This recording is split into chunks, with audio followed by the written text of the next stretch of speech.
Hello. In this video, I'm just going to give some quick guidelines for your final paper. In addition to what's on the guide, this should help you supplement that. So in this video, I'm going to cover what makes a good thesis, how to write an intro, how to write a conclusion, how to structure paragraphs, and how to quote. There's going to be a bunch of example material in the module that you can look at that should help you understand some of the stuff I talk about in this video. Now, I talk a fair amount in the guide about what a good thesis statement is. I'm just going to emphasize here again that a good thesis is arguable. It doesn't mean that it's far-fetched, but it means that it's a statement that isn't obviously true at first glance.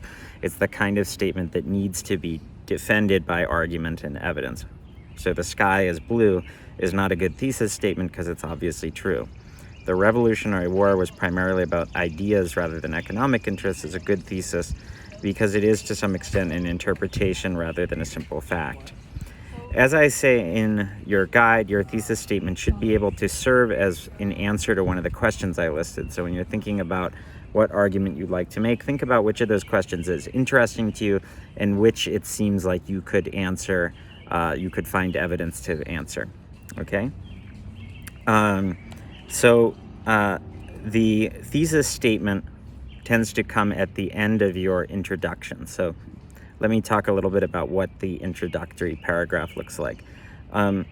Traditionally, a history introduction opens with some kind of anecdote or hook that gets the reader interested. It's not an absolute must to use this, but it's a common formula, and if you're stuck as to how to begin, this is a good way to begin. For instance, in the example provided on Brightspace, Eric Foner begins his intro with this little 2-sentence account of Abraham Lincoln preparing the Emancipation Proclamation. The next part of the introduction is kind of giving the reader the necessary contextual information, the background to understand your thesis. So it has to, you'll see in the example, but you're essentially bringing a sort of uninformed reader up to speed on the topic that your argument is about. And traditionally in a longer thing, you would also have a section that talked about arguments other people have made, but you're not going to have that for this. Then you have your thesis statement. So in ordinary paragraph, the paragraphs in the middle are structured in the following way. Each paragraph is sort of like a mini essay. It provides an important piece of evidence that supports your thesis statement. Each paragraph should, in some sense, be focused on a single point or a single piece of evidence. That could mean different things. It could mean one particular quote. It could mean a group of closely related quotes and paragraphs. It could even be making a single point that nevertheless refers to multiple different sources. But when I say a single point, I mean that it shouldn't just be a sort of collection of loosely connected ideas. There should be a sort of clear thesis guiding the paragraph, just like you have a thesis guiding your paper.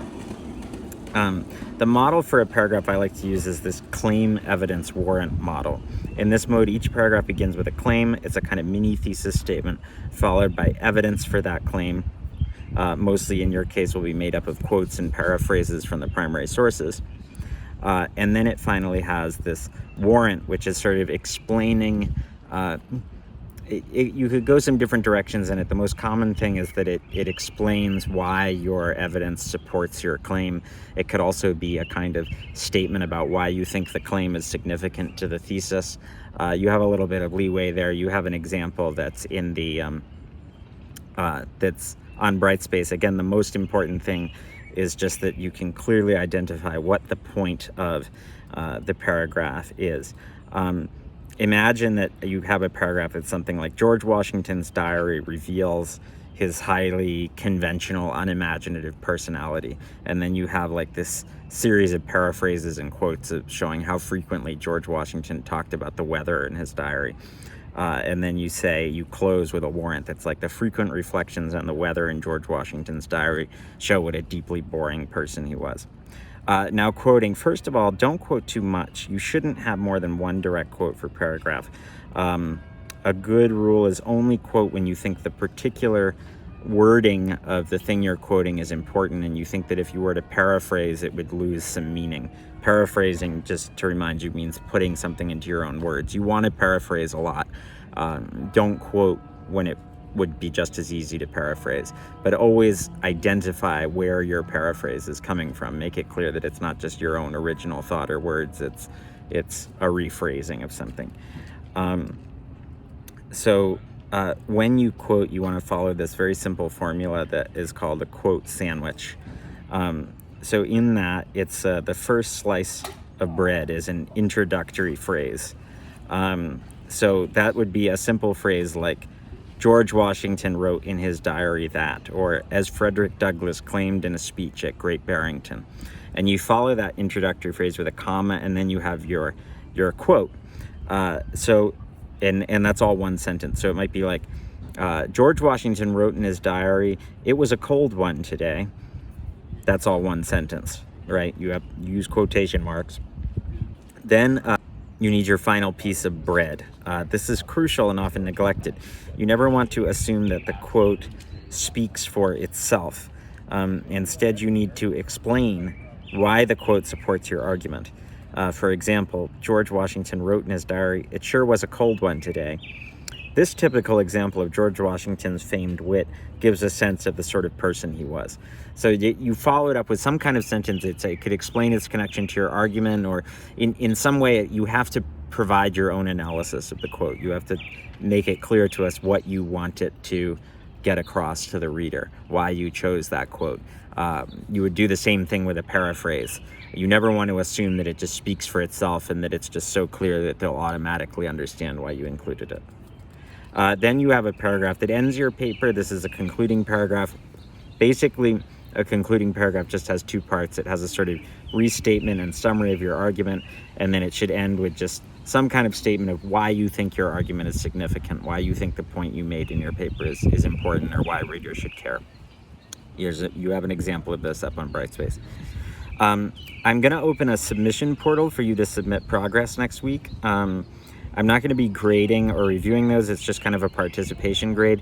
But if you want feedback, and I do want you to submit progress because it's going to help keep you on schedule, and it's just a good exercise. But if you want sort of more feedback, you can try to schedule a meeting with me after you make your submission. Now, it's a pretty quick turnaround time. I might not have time to meet with everybody who wants to meet, so it's going to be kind of first come, first served. I can stretch outside the bounds of my office hours a little bit if need be. I want to meet with as many people as want to meet with me if I possibly can. But just if you want to meet, make sure that you've submitted something really substantial, because we can't talk unless we have something to talk about, right? But whether you meet with me or not, I've tried to give you a very thorough grounding in what my expectations are for this paper, how you can write a good paper, and I'm really sure that you all are going to do quite well. So good luck, and hang in there, and we're almost finished.